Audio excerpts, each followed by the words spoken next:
En juillet 2024, suite à des années d'examen réglementaire, les autorités aéronautiques européennes ont délivré un certificat de type pour un avion qui ressemblait presque à l'identique à un appareil que les compagnies aériennes faisaient déjà l'exploitation depuis plus d'une décennie.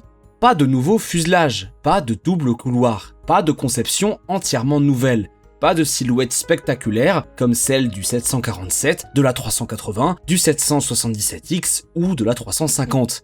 Pour les passagers qui y embarquaient, la cabine paraissait familière. 6 sièges de front, un couloir unique s'étirant vers l'arrière, des compartiments à bagages, la même géométrie de base que des millions de voyageurs expérimentent chaque jour sur les vols courts entre les capitales européennes ou les villes américaines.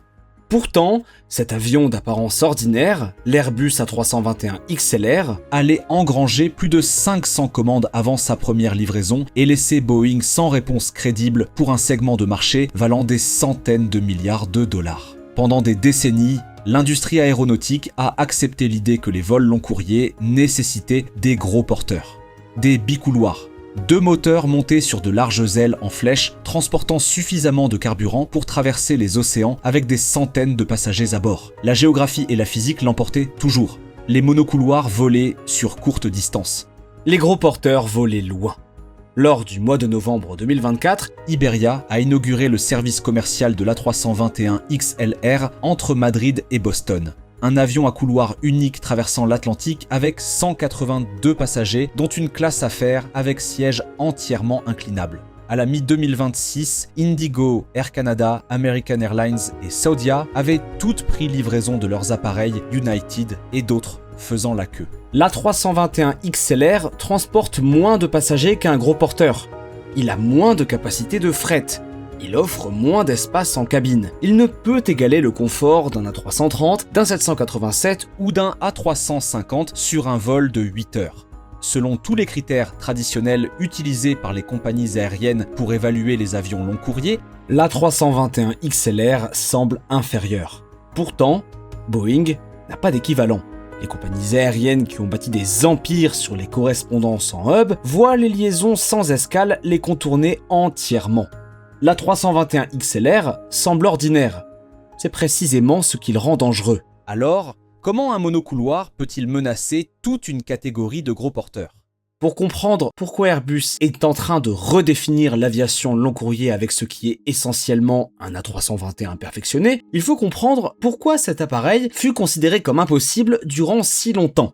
La contrainte était d'ordre physique. Un avion à couloir unique n'est pas conçu pour les vols long courriers. Il ne peut pas emporter le carburant nécessaire à de tels trajets. Il lui manque la capacité de fret qui subventionne de nombreuses lignes long courriers. Les calculs semblaient immuables. Les avions capables de voler loin ne pouvaient pas le faire de manière économique avec peu de passagers. Les avions volant économiquement avec moins de passagers ne pouvaient pas aller loin. Le compromis paraissait verrouillé. L'industrie s'y est adaptée en bâtissant des réseaux en étoiles. Les passagers des villes secondaires transitaient par Londres Heathrow, Paris Charles de Gaulle, Francfort, Amsterdam, Madrid, Chicago O'Hare, Dubaï et Doha. Ces hubs agrégeaient la demande de dizaines de marchés plus petits en un seul vol gros porteur. Le modèle fonctionnait. Emirates a bâti un empire sur les correspondances à Dubaï. Lufthansa canalisait le trafic européen via Francfort et Munich. Delta et United ont structuré l'ensemble de leur réseau long courrier autour du trafic intérieur d'apport vers une poignée d'aéroports d'entrée. Mais ce modèle a créé un vide considérable. Les lignes long courrier à faible densité. Des couples de villes avec assez de demandes pour justifier un service sans escale, mais pas assez pour remplir rentablement un gros porteur de 250 à 300 sièges. Manchester vers des villes américaines secondaires. Madrid vers de plus petits marchés latino-américains, des villes indiennes vers l'Europe de l'Est, des villes du Golfe vers des capitales africaines. Ces lignes n'existaient qu'en théorie, de manière saisonnière ou avec des subventions substantielles. Les compagnies aériennes ne pouvaient pas justifier le risque d'un gros porteur. Les passagers étaient contraints de faire une correspondance. Un appareil avait autrefois comblé une partie de ce vide. Le Boeing 757. L'économie d'un monocouloir avec un rayon d'action sérieux et des performances dans les conditions hot and high. Après l'avoir d'abord mal utilisé, les compagnies l'ont employé pour les vols transatlantiques ou les longues liaisons transcontinentales. C'était l'outil long courrier monocouloir parfait. Mais la production du 757 a cessé en 2004. Boeing n'a jamais conçu de remplaçant direct. La famille 737 MAX, même le MAX 10, n'a ni le rayon d'action ni la charge utile pour égaler ce que faisait le 757. Le 787 était trop grand et trop coûteux pour la plupart des missions du 757. Boeing a étudié pendant des années un New Midsize Airplane sans jamais le lancer. Boeing laissait le vide du 757 ouvert. Airbus s'y est engouffré avec la 321 XLR. La 321 XLR n'est pas apparue soudainement. Il a évolué par étapes délibérées et progressives que Boeing a largement considérées comme de simples améliorations marginales d'une conception existante. Il y a d'abord eu la 321 Neo, équipée de nouveaux moteurs à réducteurs, offrant des améliorations significatives de la consommation de carburant. Puis la 321 LR, ajoutant des réservoirs de carburant auxiliaires et repoussant davantage le rayon d'action. Ensuite, l'A321 XLR, le membre de la famille A320 Neo, disposant du plus long rayon d'action, avec une portée maximale d'environ 4700 milles nautiques, soit à peu près 8700 km. L'appareil utilise un tout nouveau réservoir central arrière, intégré directement dans la structure du fuselage sous le plancher de la cabine. Combiné à des renforts structurels, il propulse la plateforme A321 dans un territoire jusqu'alors réservé aux gros porteurs. Le XLR prend un avion que les compagnies aériennes utilisent déjà quotidiennement et étend son utilité à travers les océans. Ce rayon d'action ouvre des routes qui nécessitaient auparavant des gros porteurs ou qui n'existaient tout simplement pas. L'Europe occidentale vers la côte est des États-Unis, Madrid vers l'Amérique du Nord, Dublin et Manchester vers des villes américaines secondaires, l'Inde vers certaines parties de l'Europe, le Golfe vers l'Europe, l'Afrique et certaines parties de l'Asie, l'Asie du Sud-Est vers l'Australie. Des routes transcontinentales à faible densité aux États-Unis. C'est un monocouloir doté d'une véritable portée long courrier. Mais avant d'engager des milliards dans ce concept, Airbus devait prouver que l'appareil pouvait réellement tenir ses promesses. Le processus de certification a pris plus de temps que prévu initialement. Les régulateurs européens et américains ont examiné de très près la conception du réservoir central arrière. Leur préoccupation portait sur la sécurité incendie. Contrairement aux réservoirs auxiliaires traditionnels qui se logent de manière amovible dans les soutes, le réservoir central arrière est intégré à la structure du fuselage. Une défaillance du train d'atterrissage ou une sortie de piste pourrait potentiellement exposer le réservoir. Airbus a été contraint de mettre en œuvre d'importants renforts structurels et un revêtement en Kevlar. Cela a ajouté un poids imprévu. Les estimations de l'industrie suggèrent que cette pénalité de poids coûte à l'appareil entre 200 et 500 milles nautiques de rayon d'action effectif, ramenant la portée maximale réelle à environ 4200 à 4500 milles nautiques selon les conditions. Durant des années, l'A321 XLR était une promesse. Aujourd'hui, c'est un produit. L'importance de l'A321 XLR réside dans ce qu'un avion à couloir unique peut faire à l'ensemble des hypothèses d'une industrie en matière de risque. Voyez-vous, les gros porteurs sont des paris coûteux. Lorsqu'une compagnie aérienne lance une nouvelle ligne avec un 787, un A330 ou un A350, elle s'engage à remplir environ 250 à 350 sièges à chaque vol. Si la demande déçoit, les pertes peuvent être énormes. L'appareil exige davantage de demandes premium. Il a besoin de fret et de trafic de correspondance pour bien fonctionner. Il requiert des investissements en marketing, des infrastructures au sol et un engagement des équipages. De nombreuses lignes prometteuses ne voient jamais le jour parce que les calculs propres aux gros porteurs ne tiennent pas. La demande peut soutenir 150 passagers par jour, mais pas 280. Donc les compagnies aériennes font transiter ces passagers par des hubs ou abandonnent purement et simplement la ligne. L'A321 XLR change complètement ce calcul. Avec moins de sièges, un coût par vol inférieur et une exposition en capital nettement plus faible, il permet aux compagnies aériennes de tester des marchés que les gros porteurs ne pouvaient justifier. De desservir des lignes à faible densité sans les inonder de sièges. L'A321 XLR n'est pas imbattable parce qu'il peut voler le plus loin. Il est imbattable parce qu'il rend les compagnies aériennes moins craintives à l'idée d'essayer. Voilà la véritable innovation. Elle transforme la planification des lignes d'un pari à enjeu élevé à quelque chose qui s'apparente davantage à une démarche expérimentale. Débutez avec un XLR. Construisez le marché. Passez à un 787 ou un A350 si la demande croît. ou conserver le XLR si la ligne demeure rentable à l'échelle d'un monocouloir.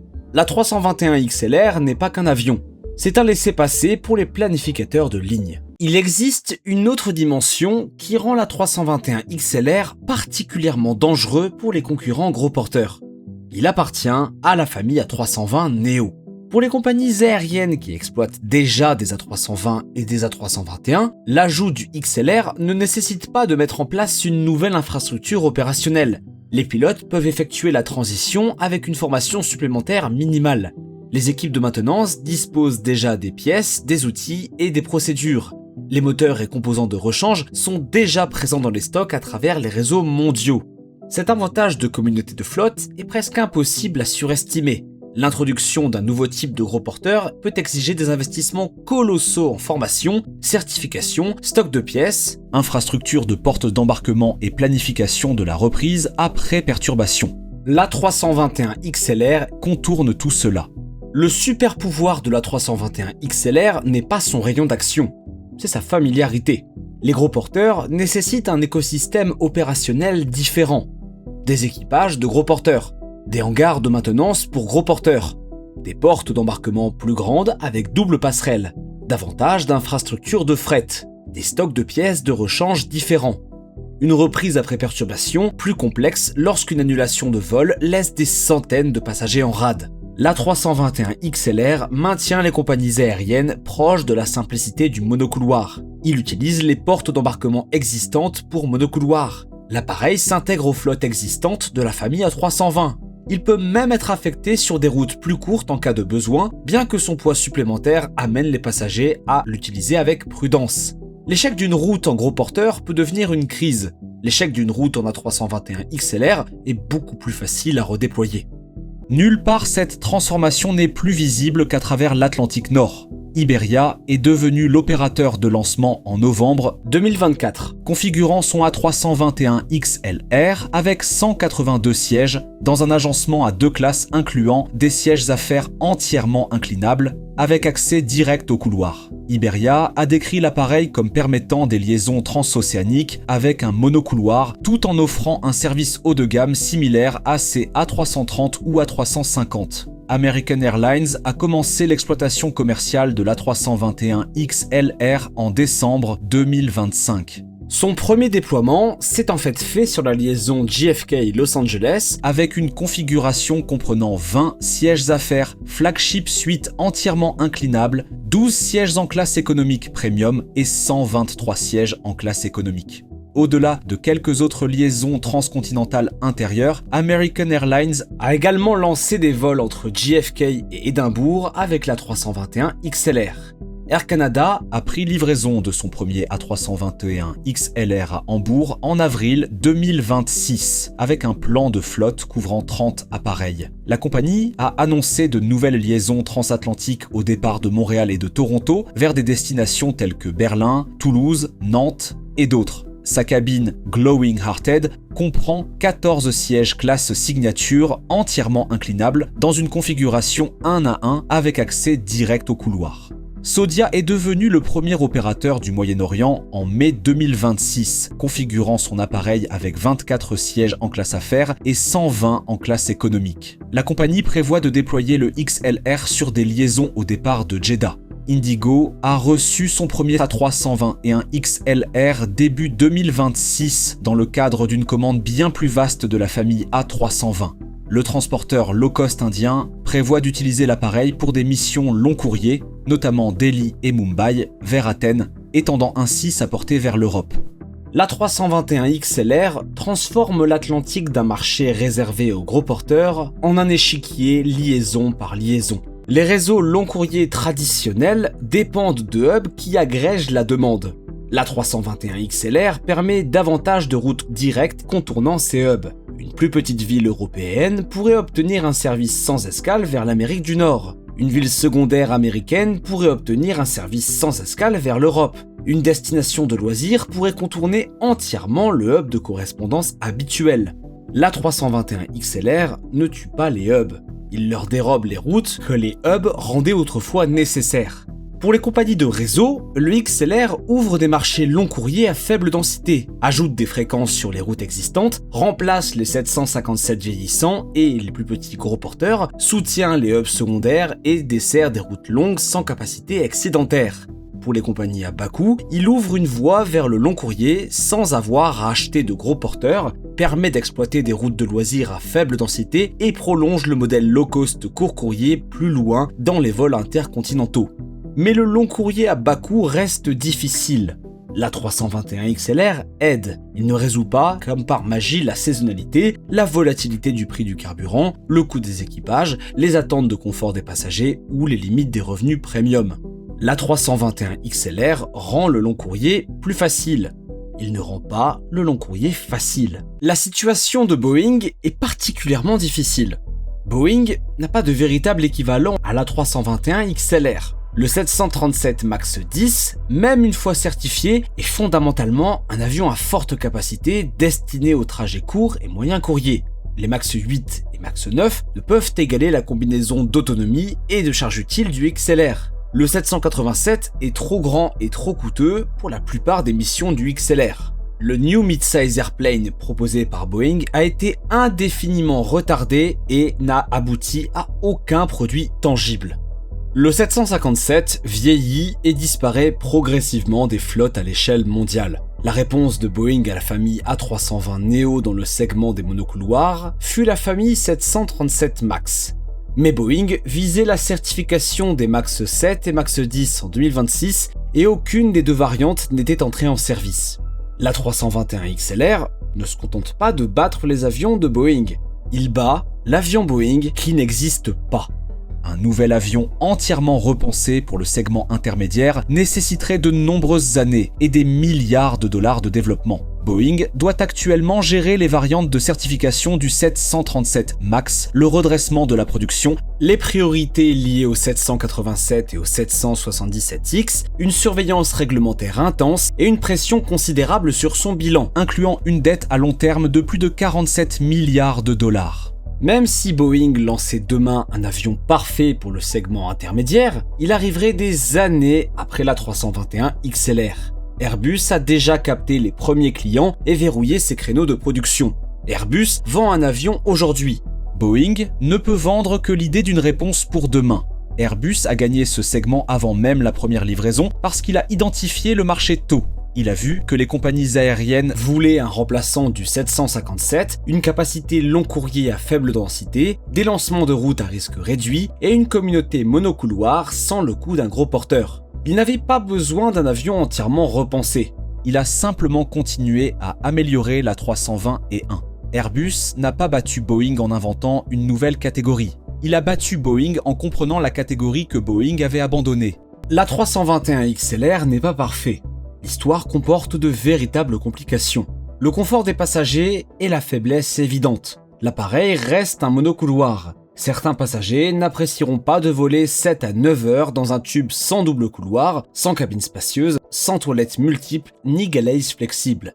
La densité de la cabine déterminera la perception. Les compagnies aériennes peuvent rendre l'A321 XLR haut de gamme ou misérable. Iberia et Air Canada ont opté pour des configurations à forte composante premium, qui s'apparentent à des produits long courrier de type boutique.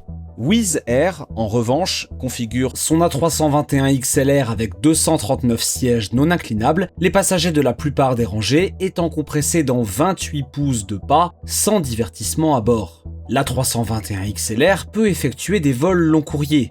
La question, c'est de savoir si les passagers veulent avoir l'impression d'être en court courrier pendant 8 heures. Le fret constitue une autre limitation. L'A321 XLR est brillant lorsque les passagers sont au cœur de l'activité. Il l'est moins lorsque le fret est la source de profit. Les compromis charge utile-rayon d'action sont bien réels. La portée maximale publiée n'équivaut pas à chaque route avec chaque charge utile. Les vents contraires, la météo, les performances aéroportuaires, la configuration des sièges et les réserves influent tous sur la capacité réelle. L'A321 XLR peut étirer le monocouloir. Il ne peut pas abroger les lois de la physique. Ces limitations ont entraîné de véritables réticences commerciales. En août 2024, Frontier Airlines a purement et simplement annulé sa commande de 18 A321 XLR, invoquant des performances opérationnelles et un rayon d'action ne répondant pas aux attentes. American Airlines a réduit sa commande de 50 à 40 appareils. L'expérience de l'équipage compte aussi. Les hôtesses et stewards ont critiqué l'étroitesse du couloir et l'absence de couchettes dédiées au repos de l'équipage, les compagnies bloquant à la place 3 sièges économiques à l'arrière, séparés uniquement par un rideau en tissu. L'A321 XLR n'est pas imbattable pour toujours. À terme, Boeing pourrait réagir. L'économie des gros porteurs pourrait s'améliorer. Les futures conceptions à aile intégrée ou les monocouloirs de nouvelle génération pourraient changer la donne. Mais à l'heure actuelle, l'A321 XLR occupe une niche pratiquement incontestée. C'est le seul appareil offrant cette combinaison précise d'autonomie, de capacité, de coût, de communauté de flotte et de disponibilité. Aucun avion n'est imbattable éternellement. Mais en ce moment, l'A321 XLR est seul dans le segment de marché que tout le monde convoite soudainement. L'A321 XLR ne remplace pas le gros porteur. Le 787, l'A330 et l'A350 continueront d'assurer la majorité de la demande long courrier. Les grands hubs de correspondance continueront de servir la majorité des voyageurs intercontinentaux. Mais l'A321 XLR crée quelque chose de nouveau. La démonstration que, pour certaines routes, pour certains passagers, l'économie d'un monocouloir mélangé à la portée long courrier génère une valeur que les gros porteurs ne peuvent égaler. L'A321 XLR permet aux compagnies aériennes de cesser de se demander « pouvons-nous remplir un gros porteur ?» et de commencer à se demander « pouvons-nous rentabiliser un vol sans escale ?» En faisant évoluer une plateforme existante, plutôt qu'en lançant une conception entièrement nouvelle, Airbus a livré un appareil que les compagnies aériennes pouvaient absorber sans perturbation opérationnelle. En se concentrant sur le créneau abandonné du 757, plutôt qu'en cherchant à concurrencer les gros porteurs, Airbus a identifié un marché sans rival crédible. En privilégiant la communauté de flotte et la réduction des risques à la performance brute, Airbus a résolu les problèmes que les compagnies aériennes avaient réellement, plutôt que ceux qui intéressaient les ingénieurs. L'A321 XLR n'est pas l'avion le plus spectaculaire qu'Airbus ait jamais construit. Il est peut-être quelque chose de plus précieux. L'avion dont les compagnies aériennes avaient réellement besoin.